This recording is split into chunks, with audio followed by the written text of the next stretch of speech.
हर व्यक्ति शंकराचार्य नहीं लिख सकता। हर व्यक्ति हर पीठ के आचार्य के रूप में जाकर के जहाँ तहाँ वातावरण खराब नहीं कर सकता। उन मर्यादाओं का पालन सबको करना होगा। नमस्कार, मैं हूं आपके साथ एकाग्र गुप्ता और आप देख रहे हैं राष्ट्र मिरर। उत्तर प्रदेश की राजनीति और धर्म की सियासत एक बार फिर आमने सामने आ गई है। मुख्यमंत्री योगी आदित्यनाथ के एक बयान ने नया विवाद खड़ा कर दिया है, जिसमें उन्होंने साफ कहा, हर व्यक्ति शंकराचार्य नहीं हो सकता और कोई भी किसी पीठ का आचार्य बनकर माहौल खराब करने की कोशिश नहीं कर सकता। सीएम योगी ने दो टूक शब्दों में कहा कि मर्यादा और नियम सबके लिए समान है। उन्होंने सवाल उठाया कि अगर कोई खुद को शंकराचार्य बताता है तो फिर वाराणसी में लाठीचार्ज और एफआईआर की नौबत क्यों आई? हर व्यक्ति शंकराचार्य नहीं लिख सकता। हर व्यक्ति हर पीठ के आचार्य के रूप में जाकर के जहाँ तहाँ वातावरण खराब नहीं कर सकता। उन मर्यादाओं का पालन सबको करना होगा। और अगर वो शंकराचार्य थे तो क्यों आप लोगों ने लाठीचार्ज किया था वाराणसी में? क्यों एफआईआर लॉन्च किया था? आप नैतिकता की बात करते हैं।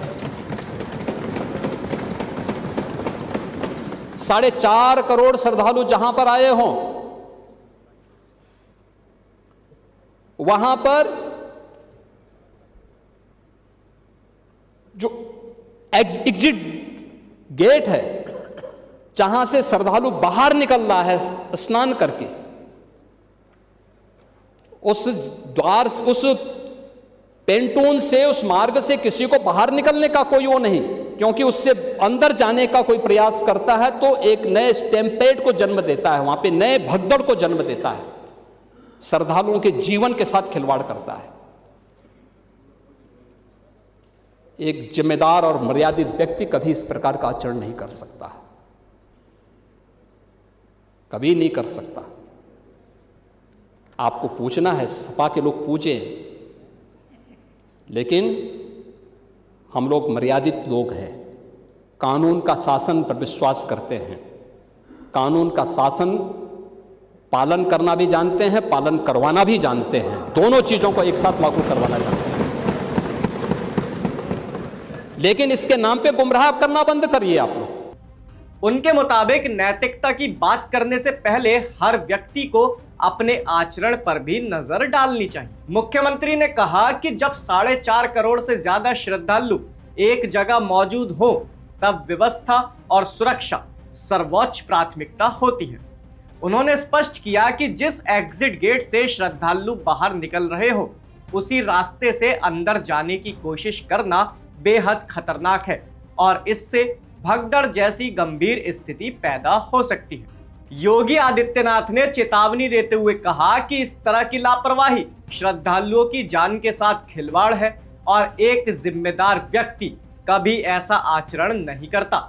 उन्होंने यह भी कहा कि अगर समाजवादी पार्टी किसी की पूजा करना चाहती है तो करे, लेकिन उनकी सरकार कानून और मर्यादा के आधार पर चलती है। वहीं मुख्यमंत्री के इस बयान पर समाजवादी पार्टी अध्यक्ष अखिलेश यादव ने तीखी प्रतिक्रिया दी।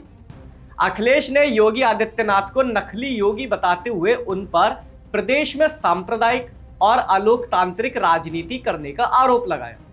उन्होंने कहा कि सरकार बुलडोजर की राजनीति से डर का माहौल बना रही है और कानपुर की छवि को भी नुकसान पहुंचाया जा रहा है। अखिलेश ने शंकराचार्य और त्रिवेणी संगम से जुड़ी घटना का जिक्र करते हुए दावा किया कि सरकार सच्चाई छिपाने की कोशिश कर रही है। साथ ही उन्होंने प्रदेश की शिक्षा व्यवस्था और मेक इन इंडिया जैसे अभियानों पर भी सवाल खड़े किए। दरअसल पूरा विवाद प्रयागराज के संगम तट पर मौनी अमावस्या के दिन शुरू हुआ, जब शंकराचार्य अविमुक्तेश्वर आनंद अपने करीब 200 समर्थकों के साथ रथ और पालकी में संगम स्नान के लिए निकले।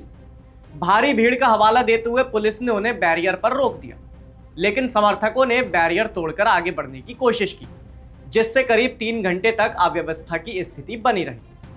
घटना के बाद शंकराचार्य ने प्रशासन पर जानबूझकर कार्रवाई करने और समर्थकों पर हमला करने का आरोप लगाया, जबकि प्रशासन का कहना था कि पूरी कार्रवाई श्रद्धालुओं की सुरक्षा को ध्यान में रखते हुए की गई। अब सबसे बड़ा सवाल यही है, क्या आस्था के नाम पर नियम तोड़े जा सकते हैं? क्या इतनी भारी भीड़ के बीच प्रशासन की चेतावनी को नजरअंदाज करना सही था? और अगर व्यवस्था बिगड़ती तो उसकी जिम्मेदारी आखिर किसकी होती? शंकराचार्य का कहना है कि प्रशासन ने उनके साथ अन्याय किया, लेकिन सवाल यह उठता है कि क्या धार्मिक पद पर बैठे व्यक्ति से मर्यादा और अनुशासन की अपेक्षा सबसे ज्यादा नहीं होती? वहीं अखिलेश यादव सरकार पर सच्चाई छिपाने और डर की राजनीति का आरोप लगा रहे हैं, लेकिन क्या हर प्रशासनिक कार्रवाई को सिर्फ राजनीतिक चश्मे से देखना सही है? क्या श्रद्धालुओं की सुरक्षा से बड़ा कोई राजनीतिक मुद्दा हो सकता है? यानी एक तरफ आस्था और सम्मान की बात है तो दूसरी तरफ कानून और व्यवस्था की जिम्मेदारी। अब फैसला जनता को करना है। यह मामला सच में आस्था बनाम प्रशासन है या फिर सियासत ने एक बार फिर धार्मिक मंच को चुनावी अखाड़ा बना दिया है? आपकी इस खबर पर क्या राय है? कमेंट सेक्शन में अपनी राय जरूर बताइए। और अगर आप चाहते हैं कि ऐसे मुद्दों पर बिना डर बिना शोर सीधे सवाल पूछे जाएं तो राष्ट्र मिरर को सब्सक्राइब करना ना भूलें।